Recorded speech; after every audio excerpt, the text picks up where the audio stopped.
She had a name that took up half a room before she entered it.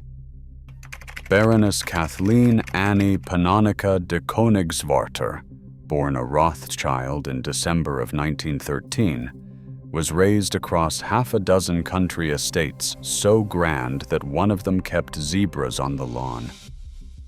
She grew up in a world where King Edward VII came to dinner, and the family coachman drove a carriage drawn by exotic animals.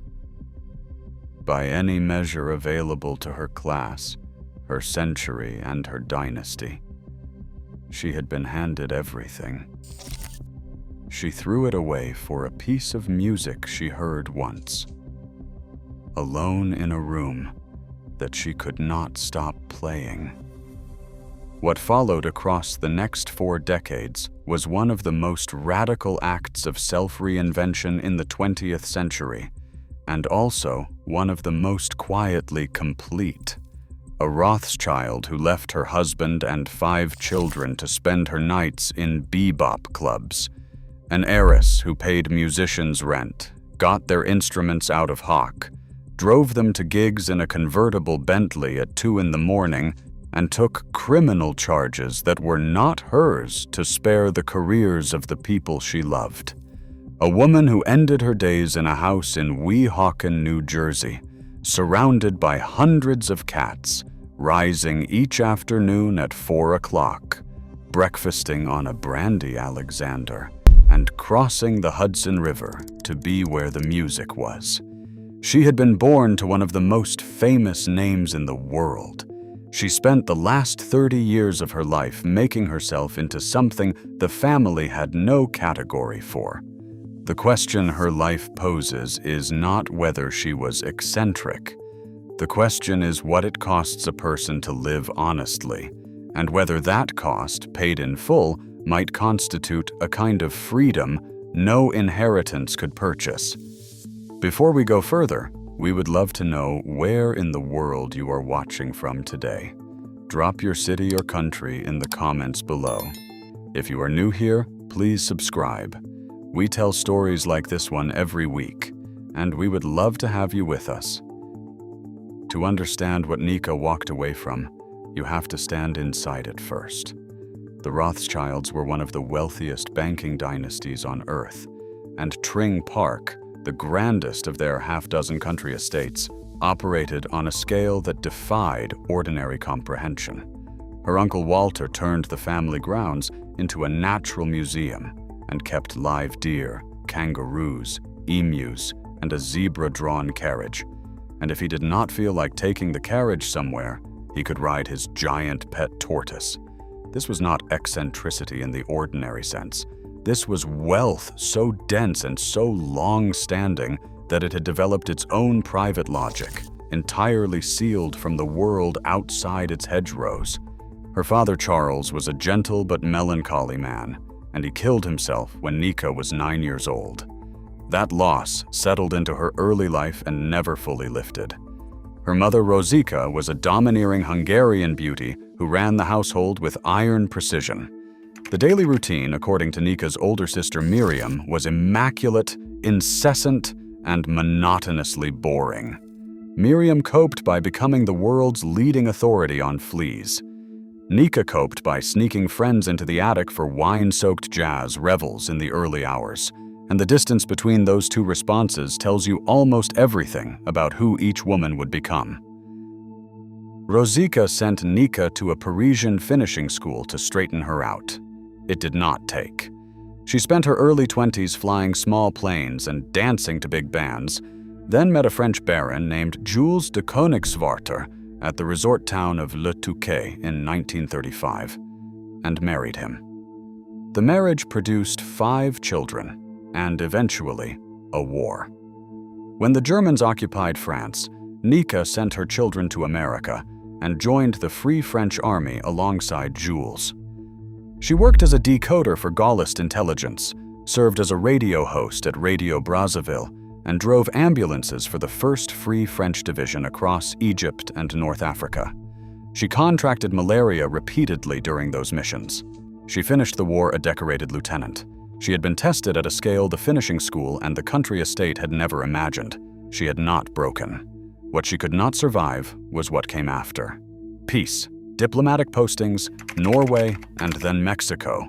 The comfortable resumption of a life organized around Jules's career and the children's schedules and the maintenance of appropriate social position. The romance and the adrenaline of the war years had shown her what she was capable of, and the life waiting on the other side could not hold her. Then, in 1948 or 1949, passing through New York on her way to the airport to fly home, she stopped to visit the jazz pianist Teddy Wilson, who was her brother's music tutor. Wilson asked if she had heard of the pianist Thelonious Monk, and when she said she had not, he put on a record. For the first time, Nika heard the composition called Round Midnight. Instantly consumed, she played the record over and over, 20 times in a row by her own later account. She missed every single plane. She stayed in New York. That was it. She never went home. What she heard in that music was not merely beauty, though it was beautiful. It was, in the language she used later to describe it, something whose discordant and explosive phrases seemed to match her mood exactly. Round Midnight was restless in the way she was restless. It refused the shape that convention expected of it. It kept finding its way to an unresolved place, and then finding something extraordinary in that irresolution, instead of apologizing for it. She understood it before she could explain it, and she organized the rest of her life around that understanding. She took rooms at the Stanhope Hotel on Fifth Avenue. She bought a Rolls-Royce, then later a Bentley convertible that the musicians would come to call the Bebop Bentley. She gave sanctuary to struggling artists in the 1950s and the 1960s, paying their medical bills, getting their instruments out of pawn, buying them cars and pianos, feeding them, and providing a place to sleep and a place to jam. She drove them to gigs at 2 a.m. and sat in the front row and listened with the specific quality of attention that genuine love produces, which is different from admiration and cannot be faked. When musicians saw her arrive, word would go around the club, "Play well, the Baroness is out front." She was introduced to Thelonious Monk at the Salon de Jazz in Paris in 1954 by the pianist Mary Lou Williams. They recognized each other immediately. Monk was, by the assessment of almost everyone around him, an unclassifiable genius who had been systematically underestimated by an industry that did not know what to do with him. People dismissed him as a pianist and did not see his music as being on the same level as his peers, though those who understood him understood that the apparent strangeness of his compositions was in fact a kind of ruthless structural honesty, a refusal to ornament what did not need ornament. Nika understood him the way the music had understood her.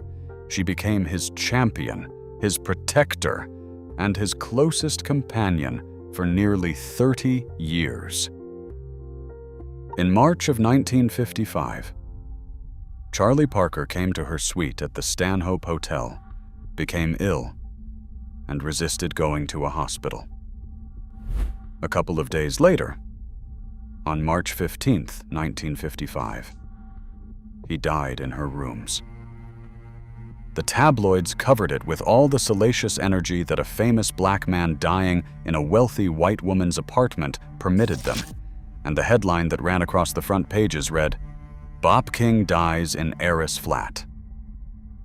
The Stanhope asked her to leave. Her husband Jules, reviewing the coverage from his diplomatic posting, filed for divorce. She moved across Central Park to the Boulevard Hotel. The scandal did not slow her down. It clarified what she already knew, that the world she had been born into and the world she had chosen were incompatible, and she had made her choice, and she was not revisiting it. In 1958, police stopped Nika and Monk on their way to an out-of-town engagement and found marijuana in her car. Nika claimed the drugs were hers. She took the charges. She accepted the criminal responsibility to shield Monk, whose cabaret card, without which he could not perform in New York, was already at risk. A Rothschild going to court for a jazz musician's marijuana was the kind of headline that delighted tabloid editors and horrified the family. She found it straightforward. You protected the people you loved by whatever means were available to you. She had driven ambulances through North Africa. She had decoded intelligence for the French resistance. Taking a misdemeanor charge for someone she believed was one of the greatest musicians alive was not a complicated moral calculation. The house she eventually settled in Weehawken, New Jersey, became a kind of permanent salon. She would rise at 4 in the afternoon, breakfast on a brandy Alexander, and then steer her Bentley across the Hudson River to spend her nights in the jazz clubs of Manhattan. She used her wealth to pay for the funerals and burial grounds of several musician friends, among them Bud Powell, Sonny Clark, and Coleman Hawkins. She compiled, between 1961 and 1966, a book of interviews with 300 jazz musicians in which she asked each one the same question: "What are your 3 wishes?"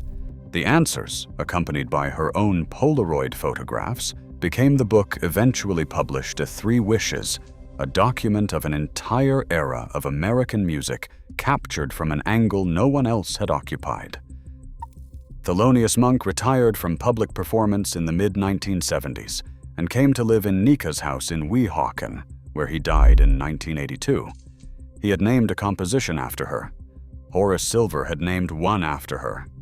Sonny Clark, Kenny Dorham, Tommy Flanagan, and a dozen others had named compositions after her.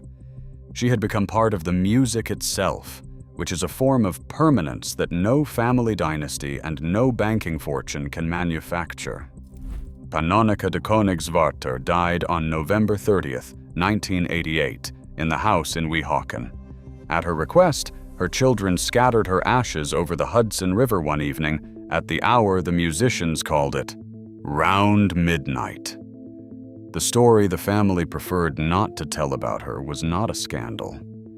It was a portrait of someone who had followed a piece of music to its source and found there something that the Rothschild estates, the Parisian finishing schools, the diplomatic postings, and the country house routine had never been able to offer, a life that felt, in the deepest sense, like her own. She had been named after a moth her father discovered on a Hungarian plain, a small, unremarkable creature that most people would have overlooked. She had understood from the beginning that beauty found in overlooked places is the most durable kind. That understanding took her from Tring Park to Weehawken, from the zebra-drawn carriages to the Bebop Bentley, from the life her dynasty had arranged to the life that the music and the people who made it had made possible. What she abandoned was enormous. What she built in its place was more lasting. The family name appears in financial histories and on the labels of wine bottles and in the corridors of banking institutions across Europe. Her name appears on music. That is the distinction she chose, and she spent 40 years making sure the choice held. If this story meant something to you, please like this video and subscribe so you never miss another one. These are the lives that remind us what it means to follow what you actually love, all the way to the end.